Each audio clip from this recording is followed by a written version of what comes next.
Alam niyo, magandang gising ko talaga ngayon kasi, so sumobra ako sa 8 hours. Ngayon, sumobra ako sa 8 hours ngayon ng tulog. Kasi guys, nakakatulog talaga ako ng around 1 o'clock. So pag 1 o'clock, ang gising ko niyan is dapat 9 o'clock. Yung pipilitin ko yan. 9 o'clock kasi 8 hours yon. Tapos, yan, nung minom ako nito ng mga around 11:30. Tapos nahiga na ako.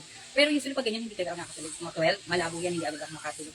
Kasi nung uminom nga ako nito, ayun, nakatulog ako. Tapos, alam niyo ba kung ano oras na ako nagising? 10:30. 10:30 na ako nagising talaga kanina. Kaya sabi ko sumobra ako ng 8 hours. Ayun, kaya masaya ako. Kasi, ang hirap kayang matulog ng, pipilitin mo yung 8 hours. Tapos, ang hirap, di ba? Pilitin mo yung 8 hours na ma-complete mo yung tulog na ganun. Eh ngayon, sumobra pa ako. Nakatulog ako 12, 1, 2, 3, 4, 5, 6, 7, 8, 9, 10. Alos 10 hours, 10 and a half hours akong nakatulog. Ayan, sobra ang tulog ko ngayon, guys. Kaya ayan, ang saya-saya ko dahil kay, melatonin, kay Wellspring Melatonin. Ayan, guys, kung kayo din hihirapan matulog, ayan, eto guys, try nyo to guys. Maganda talaga siya. As in, talagang makakatulog ka. As in, legit talaga siya makakatulog ka.